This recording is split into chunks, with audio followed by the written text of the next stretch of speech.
Nesta aula, abordaremos os algoritmos de Z-Buffering e W-Buffering utilizados para a determinação de visibilidade em imagens geradas pelo processo de rasterização. Para gerar uma imagem sintética, o algoritmo de renderização precisa determinar quais superfícies são visíveis em cada pixel da imagem.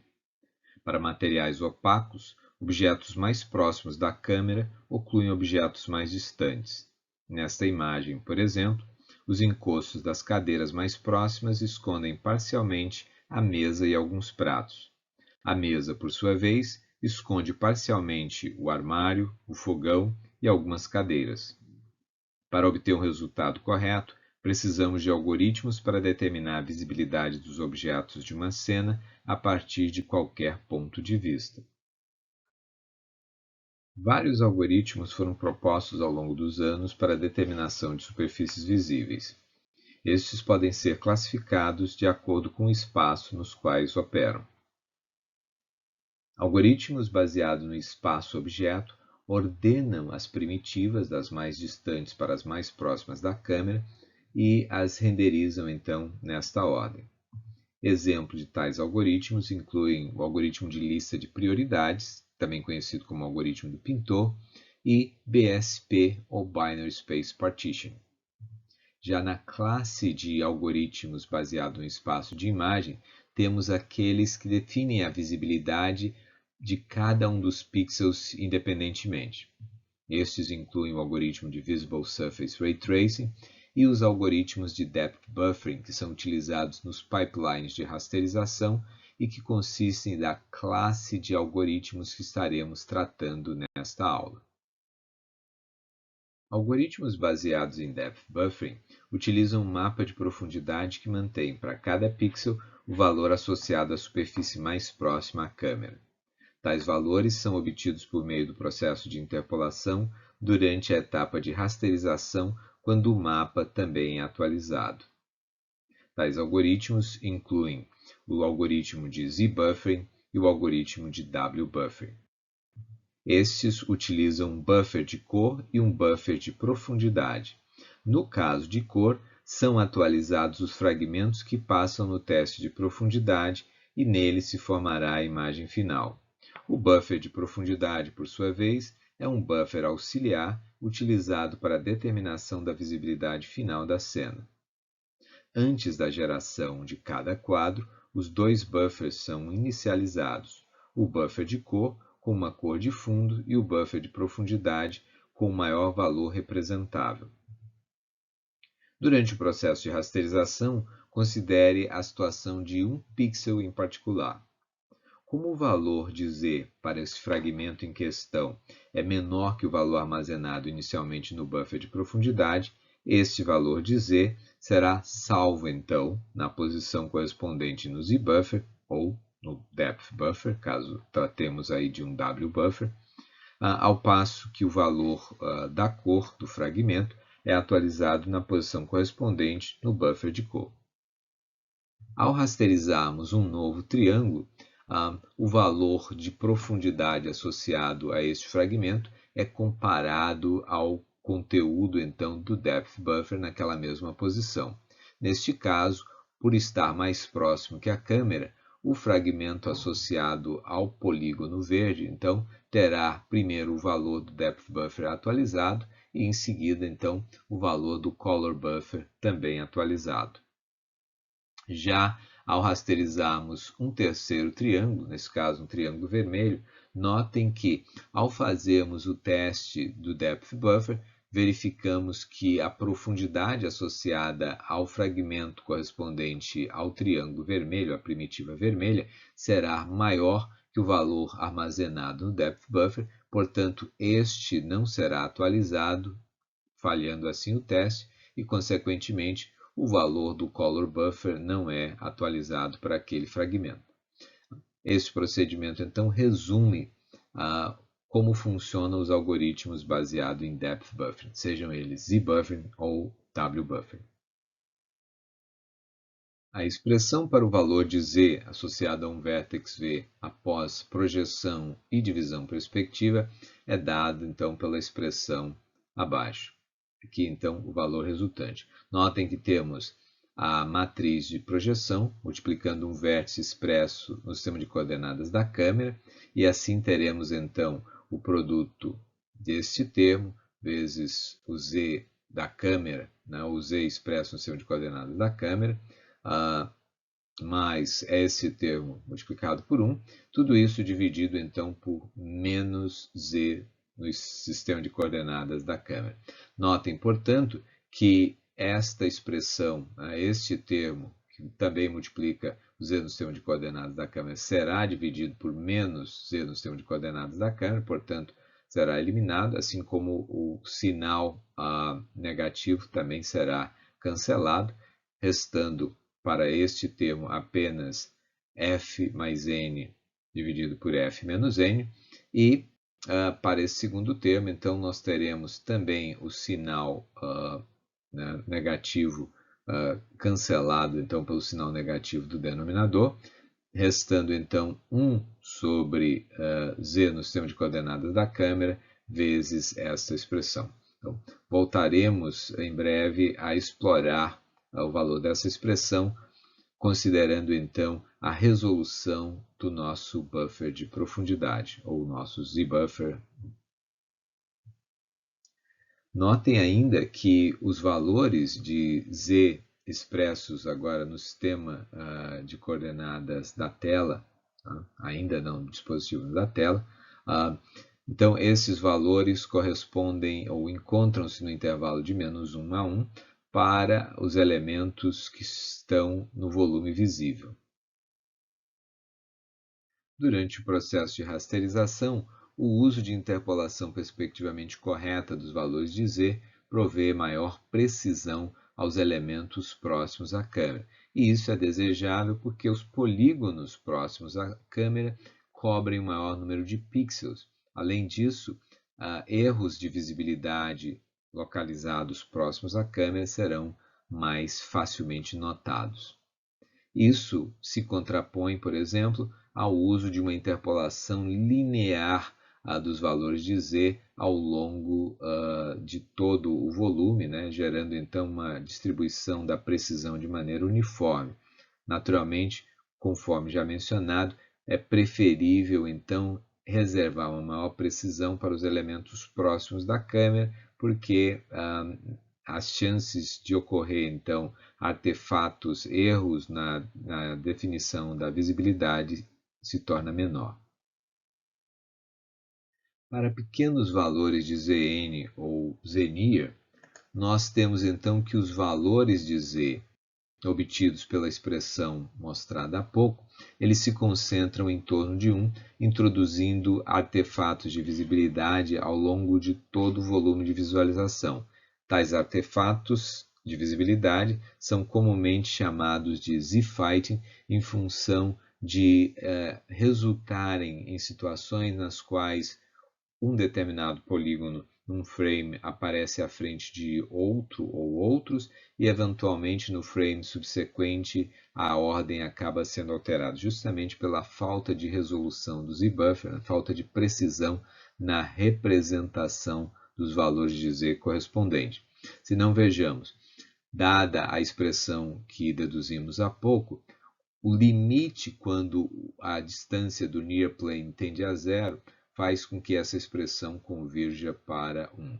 Notem que quando n tende a zero, essa expressão tende a 1, e quando n tende a zero, o segundo termo tende inteiramente a zero, desconsiderando completamente o valor do z associado ao dado vértice. Ou seja, independente do valor associado a um dado vértice, essa expressão toda, ou seja, o valor de z correspondente, tenderá a 1. E isso, naturalmente, implicará na necessidade de dispor de um maior número de bits para a representação do z-buffer, né, de modo a poder resolver adequadamente problemas de visibilidade.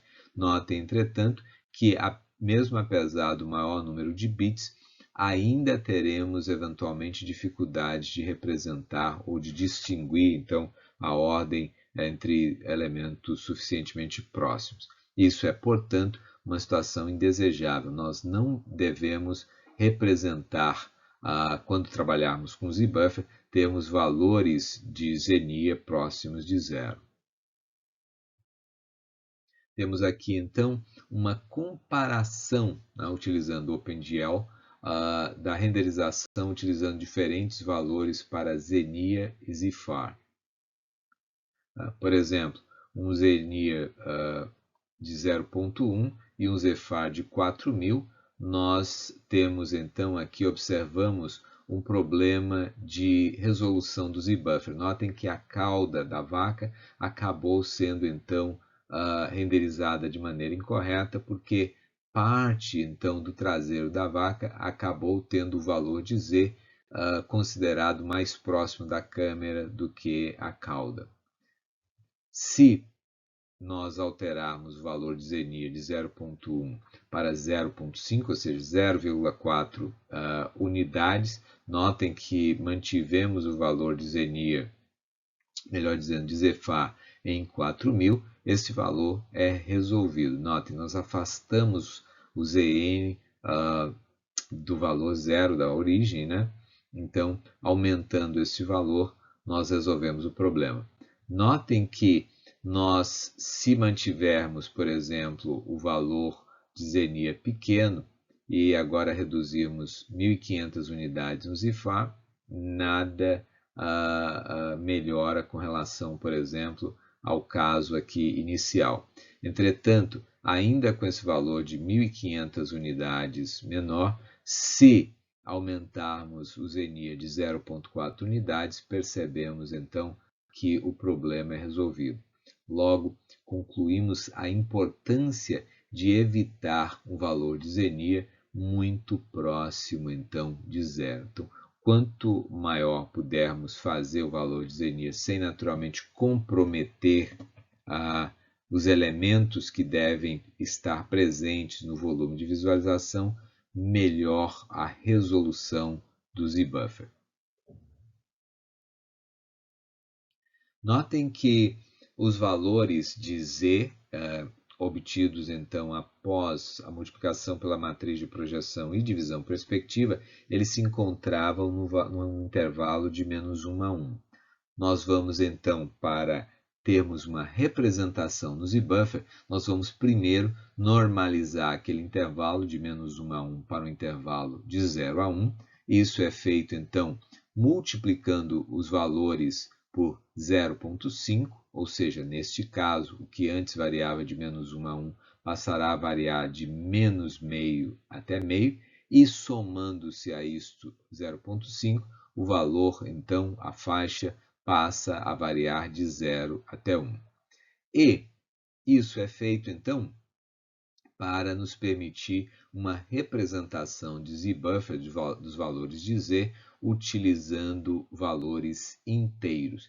Isso porque é preciso fazer inúmeras comparações com o Z-buffer. A cada fragmento então a ser renderizado, nós vamos fazer uma comparação, a leitura do valor do Z-buffer e uma comparação, e comparações envolvendo números de ponto fixo são muito mais rápidas do que comparações utilizando números de ponto flutuante, para os quais nós teremos que comparar tanto a mantissa quanto o expoente. Então, a ideia aqui é que o hardware que vai fazer então Z-buffer vai codificar os valores de Z utilizando números inteiros. Então, primeiro nós mapeamos o intervalo, normalizamos o intervalo originalmente de -1 a 1 dos elementos visíveis no volume de visualização para 0 a 1, utilizando essa expressão, e depois então utilizamos o seguinte algoritmo para armazenamento dos valores de depth buffer.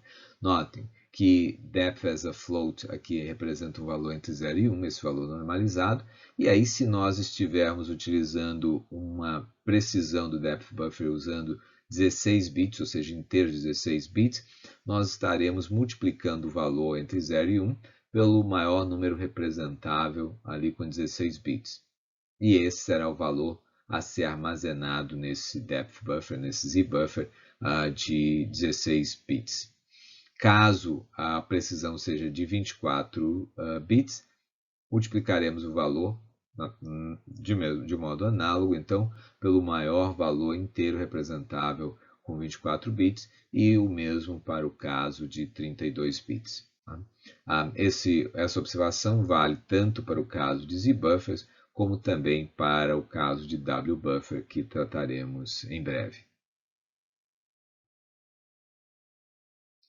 Notem que eu falei há pouco que se o valor de Xenia é muito próximo de zero, nós acabamos tendo problemas com a resolução do Z-buffer, dado que todos os valores de Z tendem a convergir para 1 e, portanto, então a gente perde resolução nessa representação. Uma alternativa, então, é utilizar o que chamamos de um W-buffer. Notem que o valor de W corresponde, utilizando-se um sistema mão direita, a menos Z no sistema de coordenadas da câmera. Se estivéssemos utilizando o sistema mão esquerda, seria o próprio valor de Z no sistema de coordenadas da câmera, e, portanto, este valor, que representa a distância do vértice à câmera, pode ser utilizado para a resolução de visibilidade quando o valor de Zn é bastante pequeno, tende a zero. Né? Neste caso, nós precisaremos utilizar ou definir dois valores, um valor WNIA e um valor WFAR, que representarão então clipping, distâncias, de clipping planes, definindo um range, uma faixa de valores válidas então para o valor de W. Notem, do contrário, nós poderíamos ter elementos extremamente distantes da câmera também sendo considerados, ao passo que para o nosso volume de visualização nós já havíamos definido um valor de Z-far, definindo então esse limite. Naturalmente aqui vamos também aplicá-lo para o contexto de W. Isso vem ser importante porque para fazermos a normalização necessária para colocar os valores entre 0 e 1, nós estaremos dividindo o valor de W, então, por WFAR, e assumindo-se, então, que o WNIA é igual a zero. Com isso, temos agora valores no intervalo entre 0 e 1 e poderemos utilizar o mesmo escalamento por valores inteiros que mostramos no slide anterior. Com isso, então, tendo uma representação também do W-buffer usando apenas números inteiros.